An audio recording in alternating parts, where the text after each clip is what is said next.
Alright, so this video is going to be about the exterior angle theorem in relation to triangles.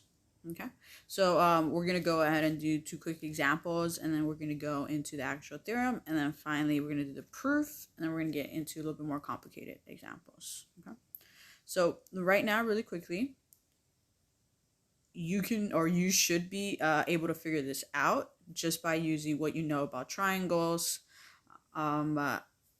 what you know about linear pairs. So go ahead, pause the video, see if you can figure it out.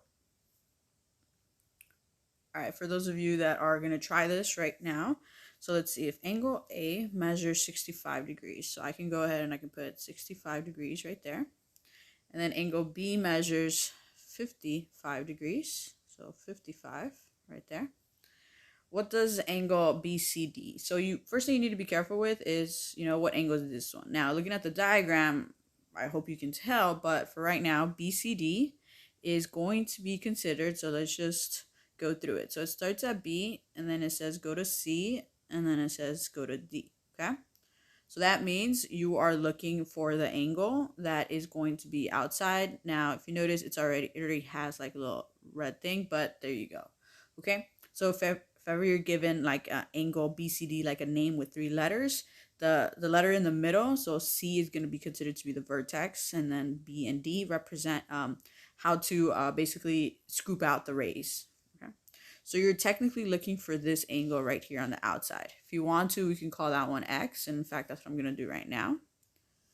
All right, depending on how you did it, right, you can go ahead and you can figure this out by just using what we know. Okay, so if you notice, we have a triangle right here, triangle ABC.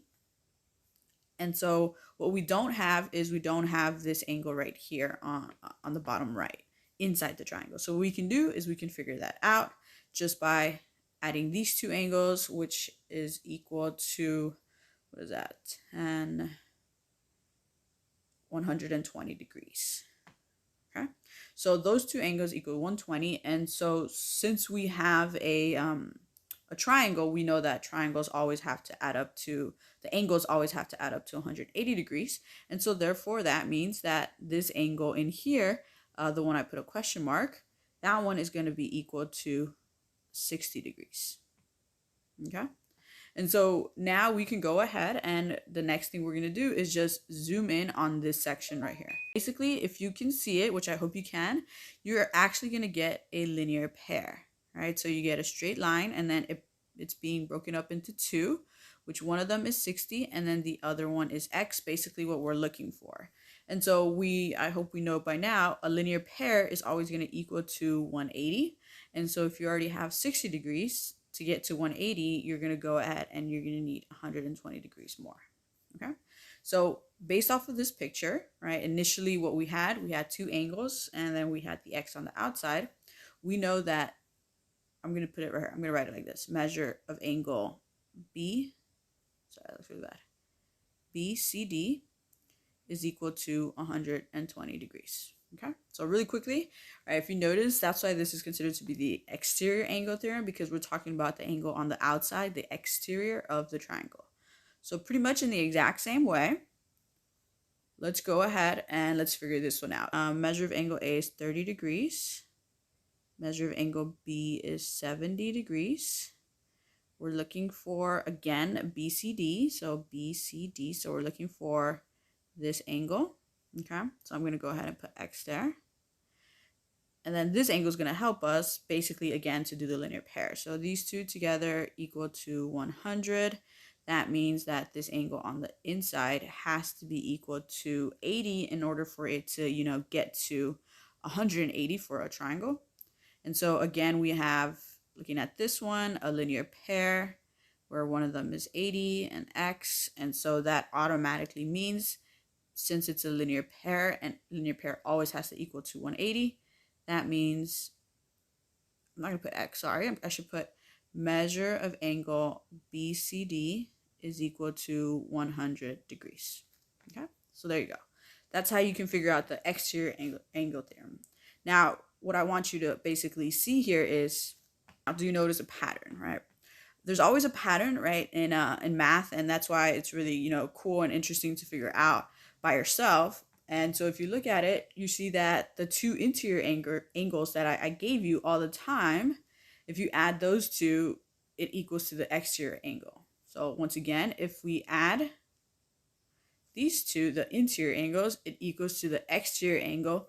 Now it's really important though that it's the exterior angle that does not touch the two interior angles, or it's not adjacent.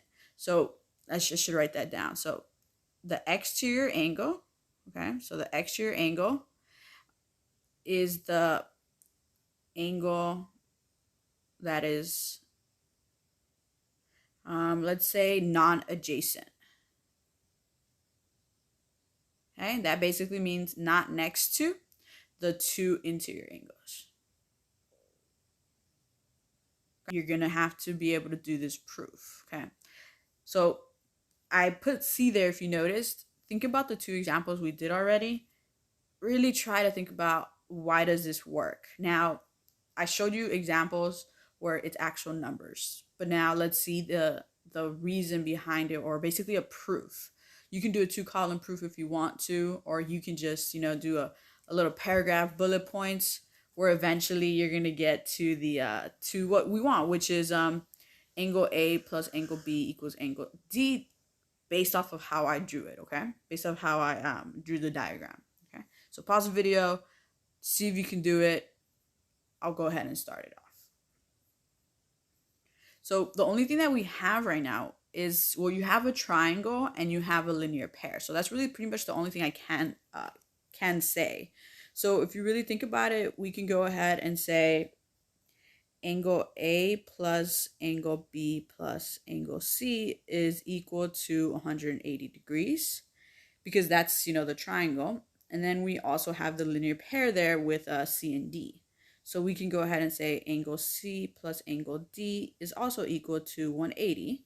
Okay, this is, by definition of a triangle. Of course, if you want to talk about like an actual 2-column proof, you need to put like triangle ABC and then given or whatever. But, we're just going to go ahead and get the rough idea. And then this one is by linear pair. Okay. And so then if you notice, I have two equations and they're both equal to each other. So I can go ahead and I can set them equal to each other. And this here, if you remember, it should be, it's called by the transitive property, right? Transitive property. And that's just a fancy way of saying, right? Let me go ahead and let me do that. The transitive property, if you forgot, it's really saying like, if A is equal to B and that B is equal to something else, then by, think of it as like transferring over, since they're equal to each other, we can say A is equal to C, right? We can take that jump. Think of it as like cutting off the middleman, which is B in that situation. And so if we go over here to this example, right, A plus B plus C equals 180, C plus D equals 180. So the 180 is sort of like our middleman. We cancel that out, and then we just set up one long equation. And then we're actually almost done already, right? Look at what you're trying to prove, and then look at our equation there. The only thing that's in the way is the C, but it's really, really nice that actually C is in both of them. So what I can do is think of it as like I can subtract the measure of angle C, because it's just a number. You have to really think about all of these are just numbers because they're all measures. They're all angles. So I can really just subtract the measure of angle C from both sides. And since it's the same number, it'll cancel out. And so then we would be technically left with angle A plus angle B on the left-hand side, and then angle D on the right-hand side, which, if you notice, boom, right there, it's what we were exactly trying to prove. So that right there is the proof of why the two interior angles, if we add them together, it's equal to the exterior angle. But remember, it's the one that's non-adjacent to the two interior angles. Okay. So that right there is a really, really simple, straightforward proof. If you notice, I really didn't do it like exactly as a 2-column. Let's see, this step right here where you subtract, we're going to call that one, let's just say subtraction. It's another name, right? It's like a property of subtraction of equality. Who knows? Honestly, I don't really care. But just know that we're subtracting the same thing on both sides. And then for those of you guys that remember, right, this little like, I think it's called the tombstone, basically just says we are done with the proof there. Okay, So now that we saw basic examples, we saw the proof, we know now that we can do it for every single number possible and expressions possible. Let's go ahead with this one. Read the directions. Notice you need to do two things. Solve for x and also determine the measure of angle BCD. Think about how to do it. You cannot do the trick here where you first focus on the triangle, just like we did before. I hope you notice why, but if not, I'll go ahead and explain that afterwards. Okay, so pause the video, see if you can do it by yourself. Okay, so for those of you that are trying this one, let's go ahead, and first thing I want you to see is why can we not do the whole like 180 triangle, 180 degree trick here? Well, before we had two numbers and then this one was missing, right? But if you notice now, here I have 70 plus x plus a question mark. So technically, if we would set up an equation, right, it'll look something like this. 70 plus x plus another question mark equals 180. Now, this question mark is not equal to x. It's a different angle, so we would have to introduce another variable. So it'd be 70 plus x plus y equals 180. Now, for those of you that, you've been looking in class or paying attention, this equation here is, you can never solve it. It's completely impossible to solve because you have only one equation, but you have two variables or two unknowns. That is impossible to solve. Even if you get a college and you give that equation to your professor, they'll never be able to solve it if all you do is give them this equation, okay? So that right there is the reason why you cannot basically do it this way. Now, you cannot do it the 180 degrees, and that is the reason also why we need to use this theorem, because this theorem basically, think of it as like you don't even need this angle right there in the middle, right? All you really need is the two interior angles and then the angle on the outside, the exterior, that is non-adjacent. So by the theorem, we know these two angles together is going to equal the angle on the outside. So then the equation we actually have is x plus 70 is equal to 2x minus 5. Okay? And so now look at this equation here. I know it sort of comes out of nowhere, but it's pretty much what we've been doing. It just looks different. So we have the two interior angles is equal to the exterior angle on the outside that is non-adjacent. And then we have one equation and we only have one variable. Now, yes, I do see that x pops up twice, but it's the same variable. So we technically only have one variable here.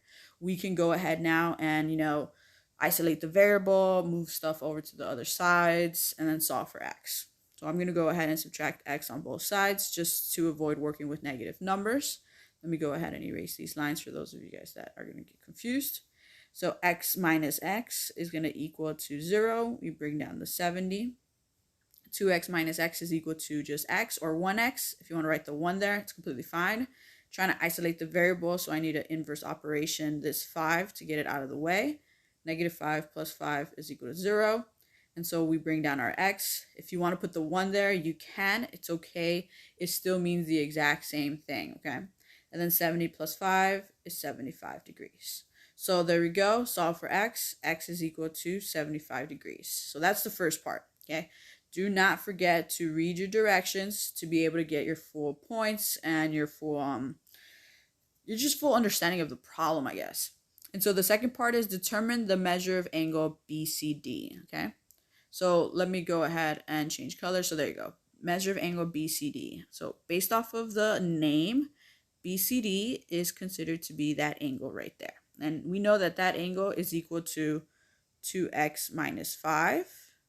But now we know that x is equal to 75. So I can just go ahead and substitute that in, right? So it'd be 2 parentheses 75 minus 5. Right, 2 times 75 is 150 minus 5, and so it's equal to 145 degrees, okay, because we're talking about an angle there. Now, the last thing I'm going to go ahead and do is just, put my two answers. So x equals 75 degrees is already there, and then we have measure of angle BCD is equal to 145 degrees, okay? So there you go, my two answers highlighted in blue. Okay, so little recap. you have to use the equation here. There's no way around it. If you try to do the triangle equals 180, you're going to get stuck. Okay, so let's go ahead with the next example and see what you could do there. Okay, so for this triangle here, if you notice there's no x, let me go ahead and zoom in real quick for you. There's no x here, right? So it's only a question mark. So I'm going to go ahead really quickly, just put an x there.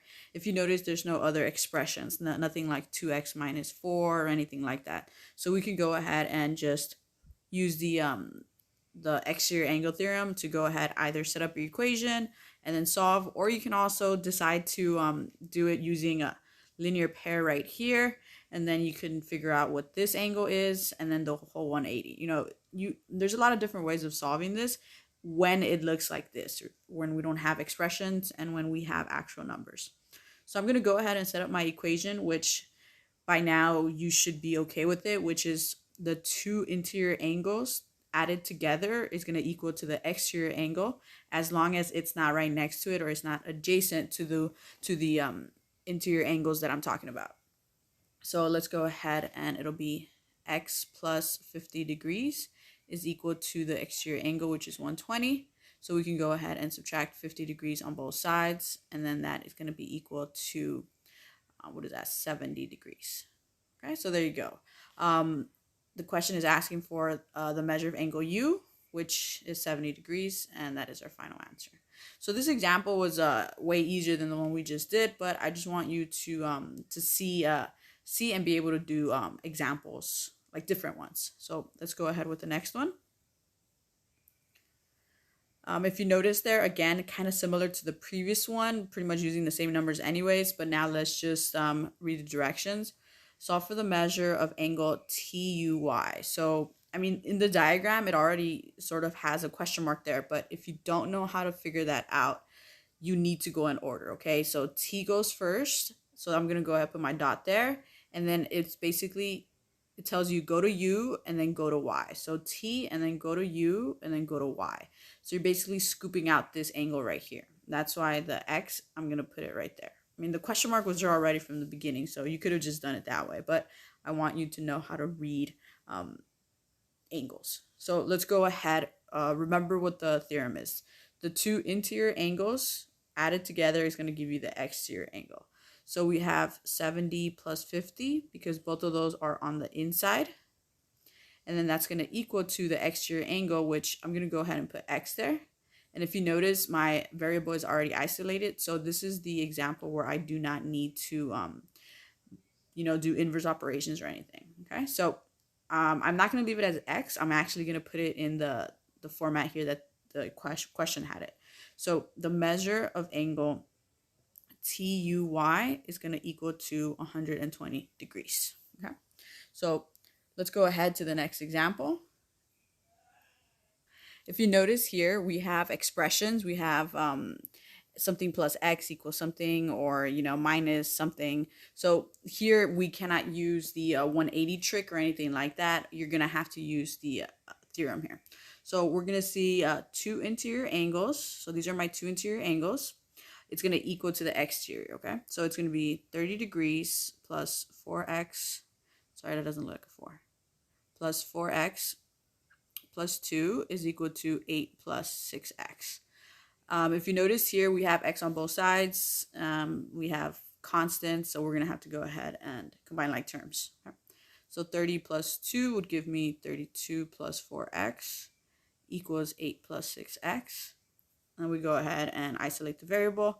I want to avoid working with negative signs, so I'm going to go ahead and do move the 4x over because inverse operations. So I'm going to flip the sign.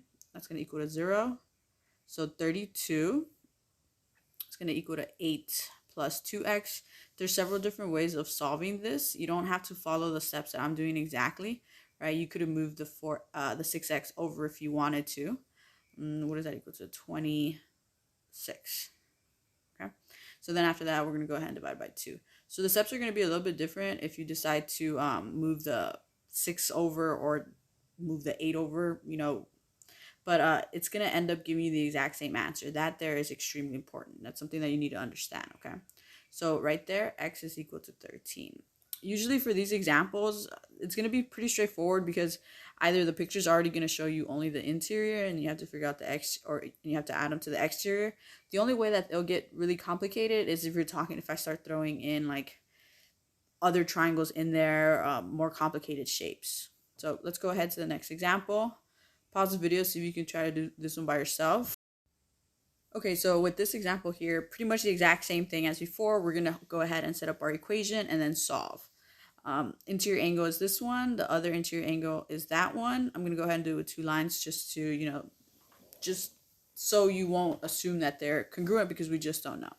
So it'll be 15x plus 5 plus 22x plus 4. So those are my 2 interior angles equals to the exterior. Now, if you notice, the reason why this is considered to be a different example is because look at all the variables. They're all on one side. You do have constants in there, but that's the reason why this one is considered to be a different one, just because of how you set up your equation. So if we go ahead and we combine like terms, right, notice how I'm underlining it based off of if it's a like term or not. X's together, both of them are positive, so we would end up with 37x plus 9 equals 120. And then we go ahead and subtract 9 on both sides, because all I'm doing now is just trying to isolate the variable. So we get 37x equals 111. And so then after that, we divide by 37, which that's going to equal to 3. We look at the directions, it just says solve for x, so then that means this is our final answer. Okay, so pretty much the setup is always the same. 2 interior, add them together, that'll equal to the exterior. So let's go ahead with the last example for this video. It's talking about angle DCB. So now we actually are going to use the fact that x is equal to 3. That's from the previous example because we're using the same diagram. Okay. So using the fact that x is equal to 3, let's go ahead and let's see if you can figure out what the angle of DCB needs to measure. So first thing important is you need to know which angle I'm actually talking about. We're gonna go ahead and scoop out the angle based off of how it's written. So D is the first letter, so that's where we start. And then I'm gonna go ahead and move over to C and then come back to B. So that means this is the angle that's scooping out, which is 15x plus 5. So the last thing I need to do is go ahead and just plug in x is equal to 3 into 15x plus 5. So I'll do that with the parentheses just to remind myself that I need to multiply those 2 numbers there, and it's not actually 153. So that's going to be equal to 45 and then plus 5, which is equal to 50 degrees. Okay, now the last thing I'm going to do is just put it in the, write it in a correct format. So the measure of angle DCB is equal to 50 degrees. Okay, and so then that right there is the last example for this video. Just remember, even though this is a very basic theorem, it's super easy to use. The only way it's going to get more complicated is if the diagrams get more complicated, but you're still doing the exact same thing.